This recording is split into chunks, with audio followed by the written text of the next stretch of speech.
Mic पहले madam को देंगे। ये वाला महकमा ध्यान से समझ लेना, 50 लाख रुपया महीना कैसे होता है। जोरदार ताली पर मेरे को।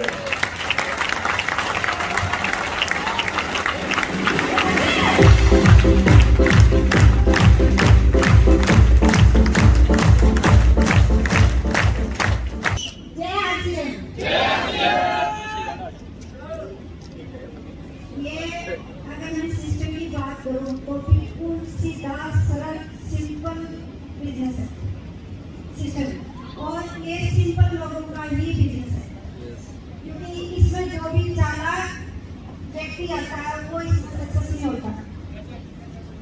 और जितनी भी ये बहनें बैठी हैं मेरी, इनको देखकर मुझे लग रहा है कि मुझे अपने पुराने दिन याद आ जाते हैं।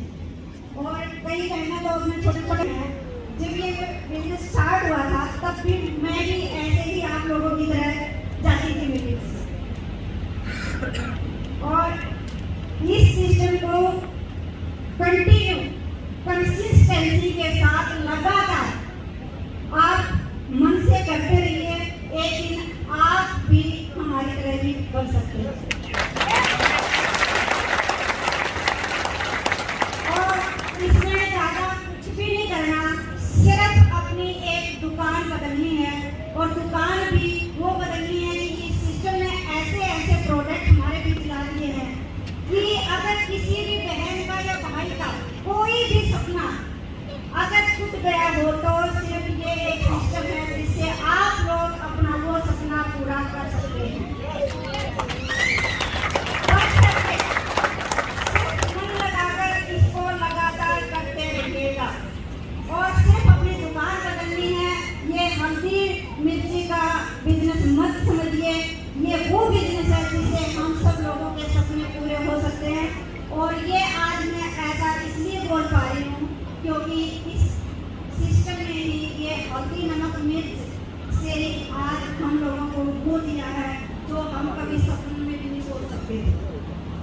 सिर्फ एक बजाज पैकेट पर चलने वाले आज अगर मर्सिडीज में चल सकते हैं तो आप लोग भी सभी कर सकते हैं, और आप लोगों के भी जितने भी ड्रीम हैं वो सब इस सिस्टम से पूरे हो सकते हैं।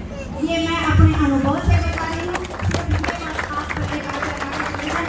आप सबके सपने पूरे होंगे और डायमंड बने हैं, आप लोग भी सभी डायमंड बन सकते हैं।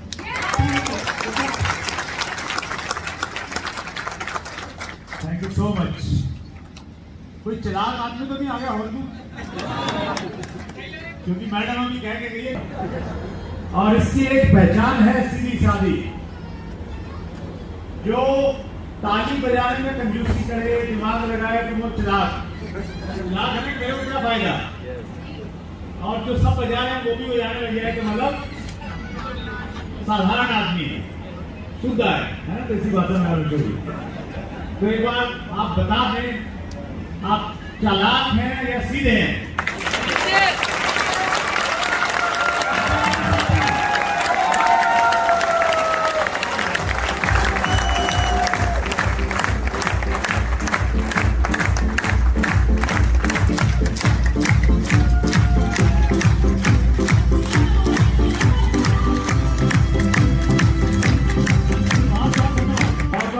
आज का ये प्रोग्राम जो है रिकॉर्ड हो रहा है, इधर पंकज खड़े हैं। कितने साथी हमारे बीच में ऐसे हैं जिन्होंने अभी तक आज के बिजनेस को ज्वाइन नहीं किया है? एक बार हाथ खड़ा करेंगे जिन्होंने आज को ज्वाइन नहीं किया है, पहली बार इस प्रकार के प्रोग्राम में बैठे हुए हैं, प्लीज एक बार हाथ खड़ा करें।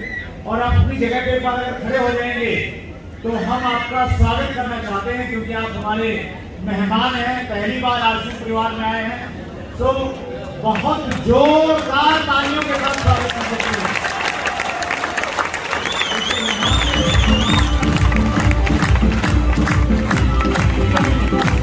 थैंक यू, बहुत बहुत धन्यवाद। जब पहली बार कोई व्यक्ति यहाँ पे आता है ना, तो वो आता नहीं है, उसको लाया जाता है। एक फिल्म है, बहुत पुरानी मूवी है, जिसमें महमूद और असरानी मुख्य कलाकार हैं। पूरी कॉमेडी वाली फिल्म है पूरी एकदम। तो उसकी कहानी कुछ इस प्रकार है कि दोनों के अपने ग्रुप बने हुए हैं, स्मगलिंग करते हैं। और एक बार महमूद के लोग असरानी को पकड़ लेते हैं, जैसे पुरानी फिल्मों में देखा होगा। तो पकड़ के कैसे लाते हैं, एक ने यहाँ बंदूक लगा रखी है, दो ने तो लगा रखा, घेर रखा है, और ऐसे घेर के लेके आते हैं जहाँ महमूद बैठा हुआ है पुराने से खंडर में।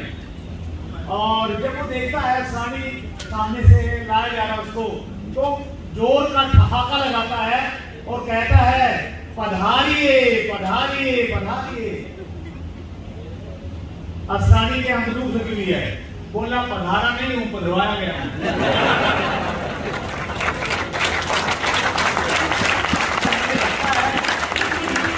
पधारा हुए कम है, यहाँ पधरवाए हुए ज्यादा है। क्योंकि बड़ी अच्छी बात क्या है इस हॉल की, राधा कृष्ण हॉल, नाम इतना अच्छा है तो काम भी इसी प्रकार से कर रहा है।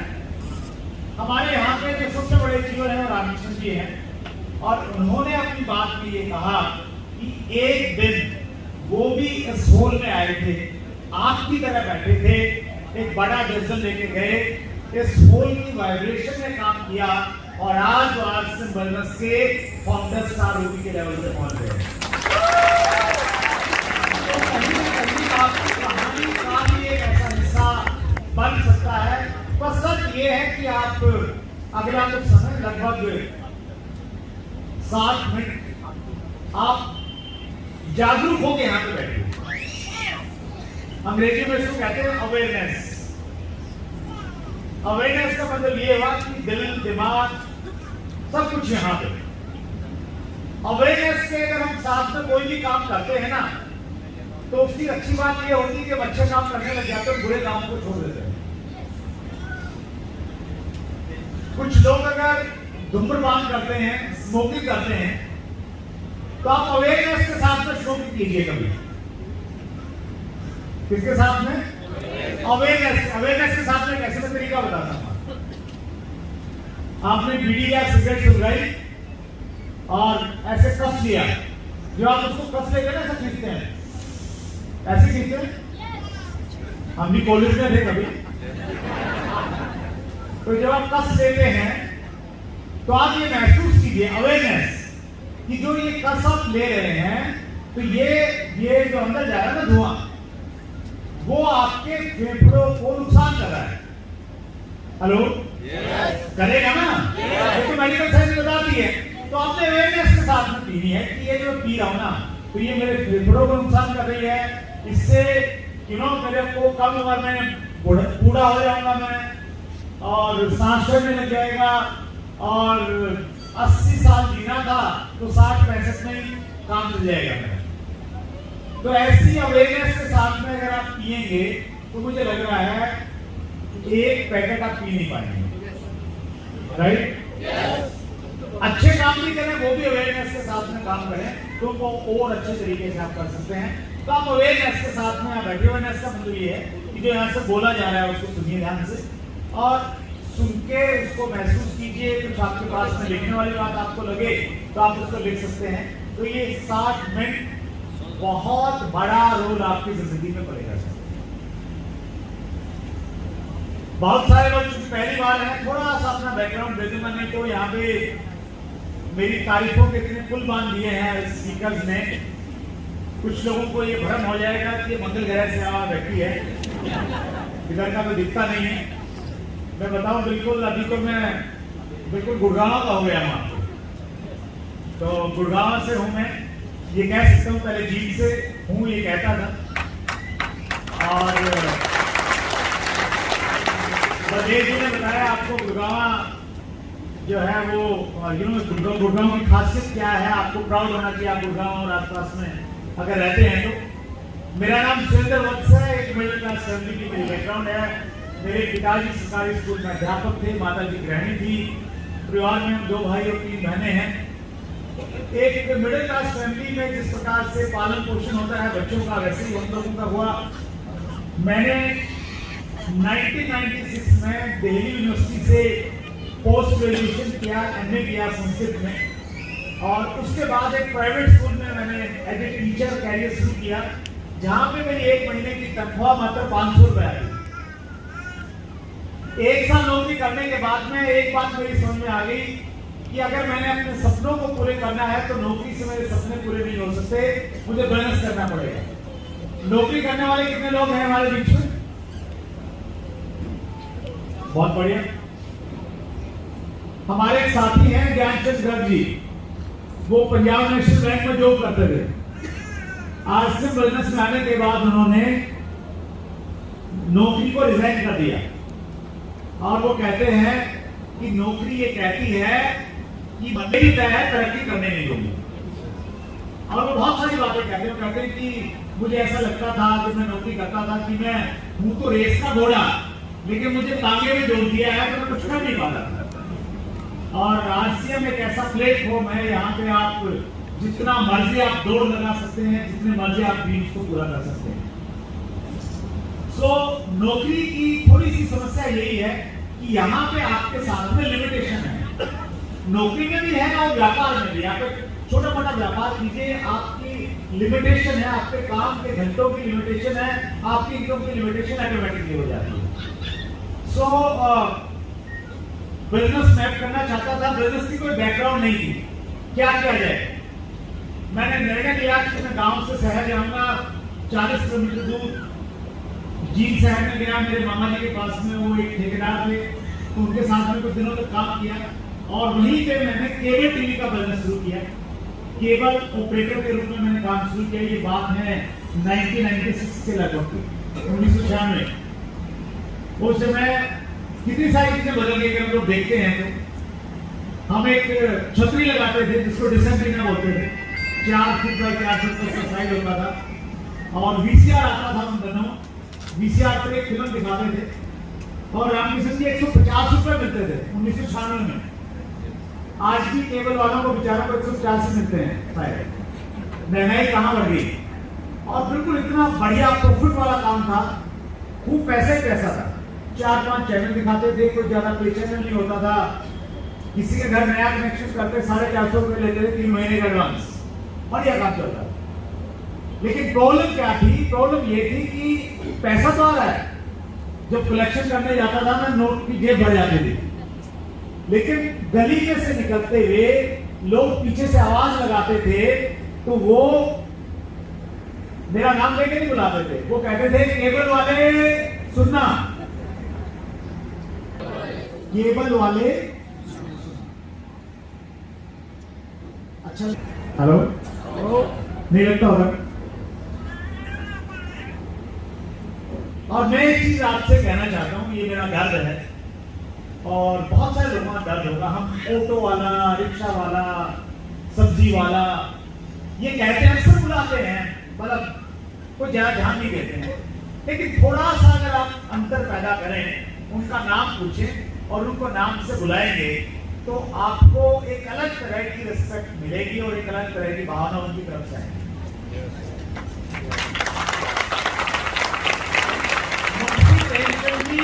हिंदी के बहुत बड़े लेखक हुए हैं, उनका एक निबंध है लेखक और लेखन। उसमें उन्होंने लिखा है कि मानव की विरासत है कि उसका नाम सफेद कागज पे काले अक्षरों में लिखा जाए और दुनिया उसको पढ़े। हर मानव की विरासत है कि लोग उसको जाने, उसके नाम से जाने, उसके नाम से पहचाने। मुझे अच्छे से याद है जब पहली बार मुझे चेक के ऊपर में अपना नाम दिखाई दिया ना, आज से पहला चेक आया, पहले चेक आते थे तो उसमें मेरा नाम था। मैंने वो बैंक में जमा ही नहीं तोड़ा बहुत दिनों तक, मुझे बड़ा अच्छा लगता था, मेरा नाम लिखा हुआ है, पेन से भी प्रिंट होके आया हुआ है नाम। वो बहुत अच्छा लगता था क्योंकि वो दर्द था कि लोग केबल वाला कह के बुलाते थे। सो केबल टीवी के बिजनेस में मैं पैसा कमा रहा था, लेकिन दो वहां समस्याएं थी। एक तो रिकॉग्निशन नहीं था, मान सम्मान नहीं था, और दूसरी समस्या ये थी वहां टाइम फ्रीडम नहीं थी। 24 घंटे काम करना पड़ता था। रात में भी लोग आके घंटी बजाते थे कि भैया केबल खराब हो गया, ठीक करके आओ। और अब काम कैसा कौन सा किया जाए कोई मालूम नहीं था। हमने कहानी सुनी थी बचपन में, सब लोगों ने सुनी, कहानी में तो रोटी होगी, अंग्रेजी की थी। Once there was a crow, he was very thirsty. याद है कुछ लोगों को? रखने वाली चीज याद रहती है, वैसे भूल जाते हैं हम लोग। तो रट्टा लगाया था। उस कहानी का एक मोरल था नीचे, where there is will there is way, जहां चाह वहां। और ये कहानियां इसलिए हमें पढ़ाई जाती है बचपन में ताकि हम अपनी जिंदगी में उनको इस्तेमाल कर सकें। सिर्फ नंबर लेने के लिए नहीं होती वो, असली मकसद उसका जिंदगी में लागू करें उनको अपनी जिंदगी में हम लोग। सो उस कहानी का शीर्षक ये है कि जहां चाहत होती वहां रास्ते मिल जाते हैं। सो मेरी बड़ी तीव्र इच्छा थी कि मैं ऐसा काम करूं जिसमें पैसा तो मिले, पैसे के बिना तो बात नहीं बनेगी, लेकिन पैसे के साथ में दो चीजें हों, क्या? टाइम फ्रीडम हो और मान सम्मान हो, लोग नाम के साथ में रिकॉग्नाइज करें। और उस समय तक मुझे नहीं मालूम था डायरेक्ट सेलिंग का कोई कारोबार होता है आपसे, तो बात की बात है, तो कुछ नहीं मालूम था, लेकिन ये दिमाग में चलता रहता था, कुछ ना कुछ ऐसा करूं, कुछ ना कुछ ऐसा करूं। और मेरे दोस्त थे वहां पर उन दिनों, मैं अक्सर उससे बात करता था, तो उसने मेरा नाम प्लानिंग मिनिस्टर रख दिया था। बोले आप योजना मंत्री हो, योजना बनाते रहते हो लेकिन करते कुछ नहीं हो। उसी दौरान जब ये सब कुछ दिमाग में चल रहा था, तो उसी समय मेरे एक दोस्त ने मुझे अपने घर पे बुलाया और मैं उनके घर पे गया। वहां 3-4 लोग और बैठे हुए थे। तो उसके घर पे जाने के बाद में पहली बार मैंने अपनी जिंदगी में ये 3 नाम सुने, 3 शब्द सुने, RCM, राइट कॉन्सेप्ट मार्केटिंग।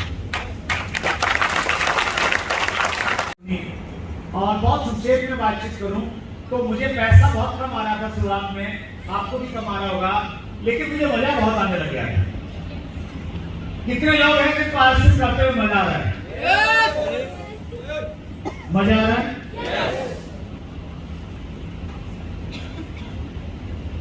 एक राइटर है बहुत अच्छे, जितेन आर्या उनका नाम है, माइंड पावर के ऊपर बहुत सी ट्रेनिंग देते हैं। मैं उनका बहुत बड़ा फैन हूँ, बहुत बार उनको सुना, उनकी किताब पढ़ी और मौका मिला तो मैंने उनको चैट विद स्वेटर में बुलाया। डॉक्टर जितेन आर्या ये कहते हैं कि अगर आपने अपनी जिंदगी को एंजॉय करना है, मजे करने पूरी जिंदगी, तो आप अपने प्रोफेशन को अपना पैशन बना लीजिए। क्या कहते हैं, थोड़ा समझने की कोशिश कीजिएगा। वो कहते हैं आपका जो प्रोफेशन मतलब काम धंधा, जो भी आप काम करते हैं उस काम को इस शिद्दत के साथ में कीजिए, इतना डूब के कीजिए कि आपको उसमें मजा आने लग जाए। क्या आने लग जाए? मजा आने लग जाए। समस्या ये है ज्यादातर लोग इस दुनिया में जो काम करते हैं ना, उसको वो मजे के चक्कर में नहीं करते, वो मजबूरी के चक्कर में करते हैं, प्लीजर से नहीं करते हैं, प्रेशर के साथ में करते हैं। और इसीलिए आंकड़े बताते हैं ज्यादातर लोगों को हार्ट अटैक सोमवार को सुबह आता है। हेलो, सोमवार सुबह क्यों आता है? क्योंकि छुट्टी के बाद में ऑफिस जाना पड़ता है और ऑफिस लोग जाना नहीं चाहते, मजबूरी इसलिए जा रहे हैं। तो अगर आप आरसीएम बिजनेस में हैं, आपको मजा आ रहा है, पहली चीज तो अगर आप आरसीएम में हैं और मजा नहीं आ रहा है तो आपको मजा आना चाहिए, राइट? तो आपको मजा आ रहा है ज्यादातर लोगों को। तो फिर दूसरी चीज और उन्होंने बताई है, उन्होंने 2 चीजें बताई। पहली चीज क्या बताई कि अगर आपने जिंदगी में मजे करने हैं तो अपने प्रोफेशन को अपना पैशन बना लो, और अगर आप ऐसा नहीं कर पा रहे हैं तो उन्होंने दूसरा विकल्प दिया कि आप अपने पैशन को अपना प्रोफेशन बना लो।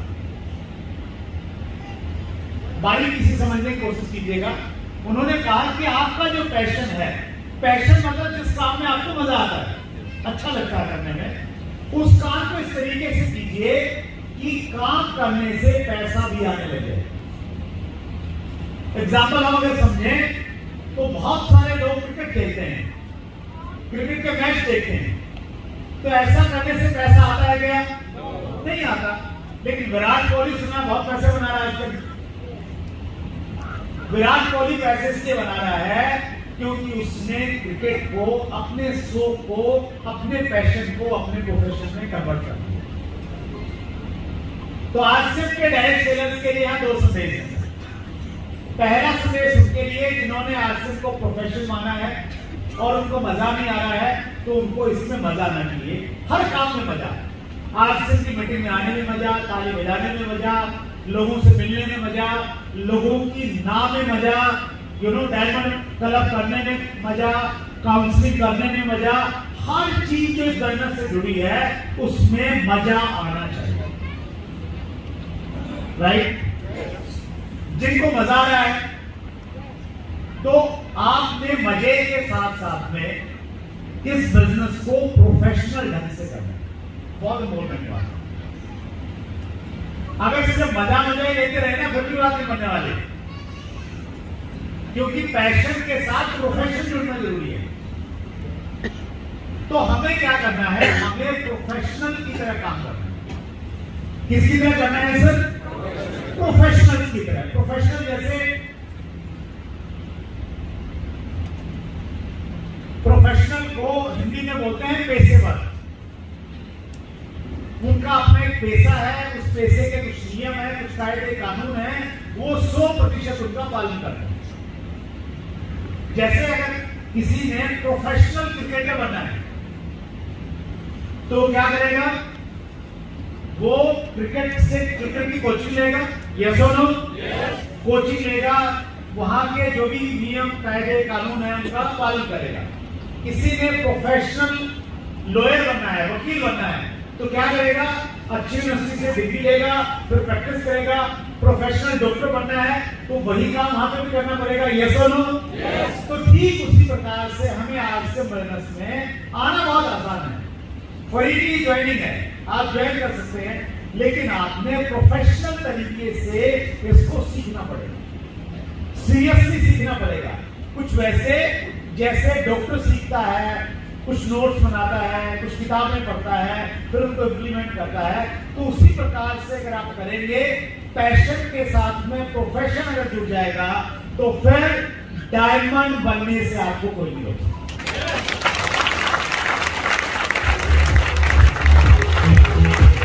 कितने लोग चाहते हैं कि डायमंड की पेनों के पास में आ जाए? हाथ देखना चाहता है। इरादा पक्का है या कच्चा पक्का है? पक्का है। हमारे यहाँ कुछ लोग ऐसे होते हैं कि वो ये सोचते हैं कि आप मिल रहा है, लेकिन वैसे एटीट्यूड से कब बात बनती नहीं है। एक बहुत पुराना किस्सा है लेकिन बहुत इफेक्टिव है। एक बार क्या हुआ, एक होटल में दुबई के अंदर में 3 दोस्त बैठे थे। कहां बैठे थे? दुबई इंटरनेशनल सिटी है। दुबई में 3 दोस्त बैठे थे, उनमें से एक था अमेरिकन, एक था चाइनीज और एक था इंडियन। तीनों ने चाय का ऑर्डर दे दिया। क्या बोला वेटर को? 3 कप चाय लेके आओ। वेटर चाय लेके आया। चाय पीने के बाद में सबसे पहले जो अमेरिकन था उसने चाय जो है वो फिनिश की। चाय खत्म करने के बाद में उन्होंने कप को प्लेट में जैसे रखते ना वैसे रख दिया सीधा। उसके बाद में चाइनीज ने चाय खत्म की, चाइनीज ने कप को प्लेट में उल्टा रख दिया ऐसे करके। अब हमारा इंडियन कंफ्यूज हो गया। कंफ्यूजन की 2 वजह कि यार ये अगर मैं सीधा रखूंगा तो ये चाइनीज नाराज हो जाएगा, वैसे इंडिया चाइना की कम बनती है, और अगर उल्टा रखा तो अमेरिकन नाराज हो जाएगा। तो मैं क्या करूं? उसने बोले हम तो जुगाड़ी आदमी रहते नहीं तो सारे के सारे, तो उसने जुगाड़ निकाला। उसने न तो सीधा रखा न उल्टा रखा, उसने ऐसा टेढ़ा रख दिया। अब थोड़ी देर में बैठ आया तो तीनों कप की डायरेक्शन देखते हुए तो बेटे ने कहा कि साहब मैं कुछ समझ नहीं पाया हूं, इसका मतलब क्या है? तो अमेरिकन ने बोला यार मतलब बहुत साफ है, मुझे चाय और नहीं चाहिए, मुझे और चाय और चाहिए, इसलिए मैंने सीधा रखा है। चाइनीज ने बोला मुझे चाय नहीं चाहिए तो मैंने उल्टा रखा है। तो इंडियन की बारी आई, बोले भैया आपने ऐसे क्यों रखा भाई साहब? बोले हम तो हिंदुस्तानी है, चाय आएगी तो भी ठीक है, नहीं आएगी तो भी ठीक है।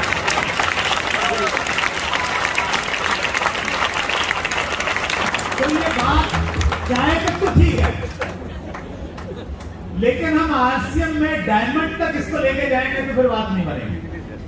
तो डायमंड पे वही लोग जाएंगे जिनको जैसे चाय चाहिए ना, तो वैसे उनको डायमंड चाहिए। यस कितने लोग हैं जिनको डायमंड बिल्कुल चाहिए? असली बात। देखिए अच्छी बात क्या है, यहां जितने लोग बैठे हैं ना, वो सारे के सारे आरसीएम के डायमंड बन सकते हैं। हेलो, अच्छा लगता है ये सुनकर? मैं उसको यूं कहता हूं, लोकल मार्केट के रेट और इंटरनेशनल मार्केट की क्वालिटी। डायरेक्ट सेलिंग आपको कहीं नहीं मिलेंगे। चाहे नमक की बात कर लीजिए, आप पेस्ट की बात कर लीजिए, साबुन की बातचीत कर लीजिए, न्यूट्रिशन प्रोडक्ट की बातचीत कर लीजिए। और इसलिए आरसीएम बिजनेस का कंपैरिजन किसी दूसरी कंपनियों से नहीं होता कि उससे तुलना कर लीजिए। हमारा कंपैरिजन होता है तो हमारा कंपैरिजन होता है हिंदुस्तान लीवर से, हमारा कंपैरिजन होता है डाबर से, और हमारे कंपटीशन में कोई है तो बाबा रामदेव है, और किसी से हमारा कंपटीशन है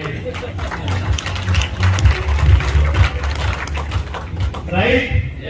तो ये अद्भुत संगम है दो चीजों का। ये हमारी पहली ताकत। दूसरी हमारी जो ताकत है आरसीएम को जो बेस्ट बनाती है, वो है हमारा इंफ्रास्ट्रक्चर। इंफ्रास्ट्रक्चर में आ जाती है कंपनी के अपनी फैक्ट्रियां, कंपनी की फैक्ट्रियों के साथ साथ में कंपनी का डिस्ट्रीब्यूशन नेटवर्क, जिसमें डिपो हैं 200 के लगभग पूरे देश में, बड़े बड़े वेयर हाउस हैं, 10,000 से ज्यादा पिकअप सेंटर्स हैं। ये सारे के सारे आ जाते हैं, फिर डिस्ट्रीब्यूटर्स आ जाती हैं। जितना बड़ा डिस्ट्रीब्यूशन नेटवर्क आरसीएम के पास है, हिंदुस्तान में किसी डायरेक्ट सेलिंग कंपनी के पास नहीं, दूर दूर तक नहीं। तीसरी हमारी जो स्ट्रेंथ है वो है हमारे विजनरी फाउंडर टीसी छावड़ा जी, जो मिशन के तहत आरसीएम बिजनेस को करते हैं। चौथी हमारी स्ट्रेंथ है हमारा एक्सपीरियंस टेक्निशियन मार्केटिंग का, लगभग 44 साल का और 21 साल का डायरेक्ट सेलिंग का एक्सपीरियंस। पांचवी हमारी जो ताकत है वो है हमारा मार्केटिंग प्लान, जो 100% लीगल है, और लीगल होने के साथ में पिरामिड नहीं है, एक नए आदमी को मौका देता है कि नया आदमी आज ज्वाइन करके सबसे तेजी के साथ में बिजनेस बढ़ा के शहर का सबसे बड़ा प्रोड्यूसर बन सकता है। बहुत सारे लीडर्स उसके एग्जांपल है। अगर हम लोग गुड़गांव की बात करें तो गुड़गांव में रामकिशन जी सबसे पहले डिस्ट्रीब्यूटर नहीं है। हेलो, हजारों लोगों ने पहले ज्वाइन किया था, लेकिन आरसीएम के प्लान की ताकत ये है कि वो सबसे पहले यहाँ पे फाउंडर स्टार रूबी के लेवल पे आ गए। हम रोहतक की बात कर रहे हैं, हम लोग रेवाड़ी कहीं की बातचीत कर रहे हैं, राइट सर।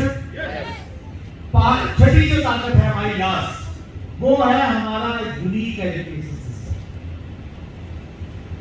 सीनियर लीडर्स एक ऐसे एजुकेशन तैयार करते हैं, एक ऐसा सिस्टम क्रिएट कर रहे हैं जिसके माध्यम से पूरे हिंदुस्तान में एक जैसी डुप्लीकेबल एजुकेशन प्राप्त है।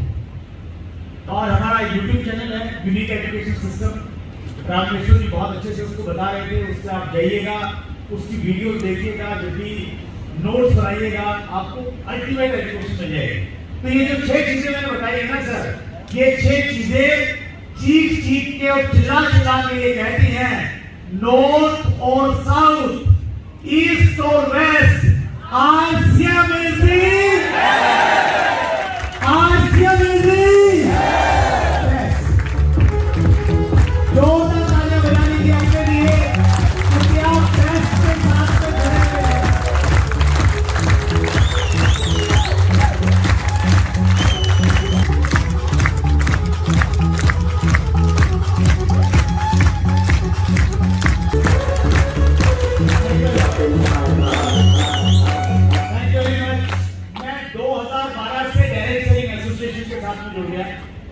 और उसके बाद में डायरेक्ट सेलिंग की कंपनियों को चेक करना करने का, उनकी स्कूटनी करने का एसोसिएशन में आने से पहले वो काम में लगातार कर रहा हूं।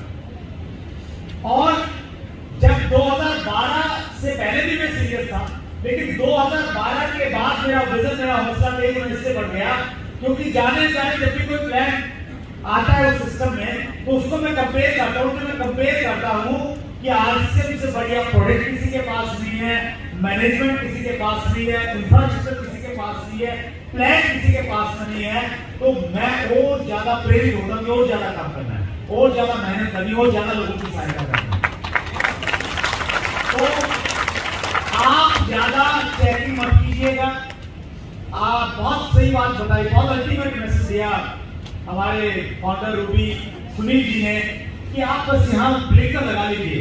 घोड़े के अंदर लग जाते हैं ना, तो घोड़े को मंजिल दिखती है, बस उसकी एवरेज बढ़िया निकलती है।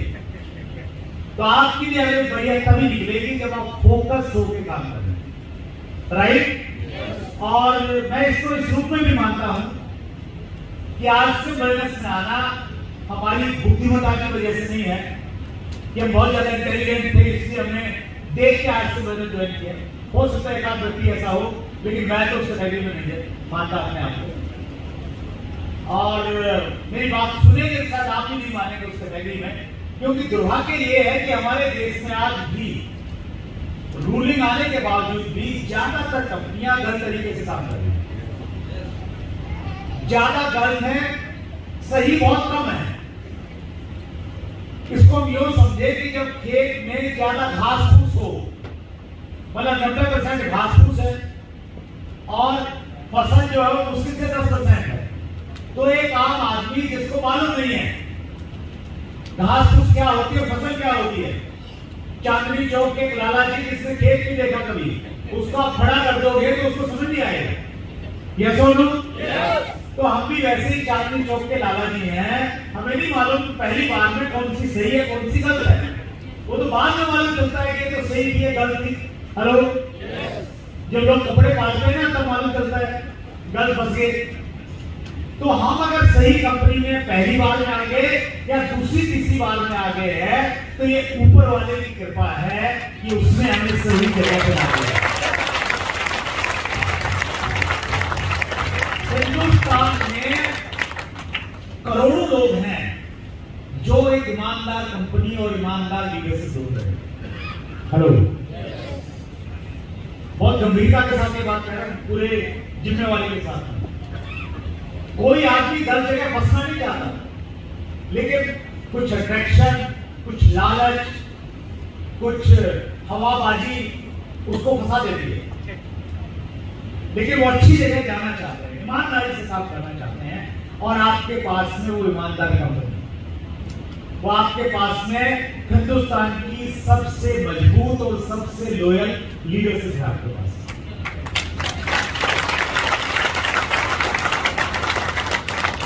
जिनको कोई खरीद नहीं सकता। हेलो,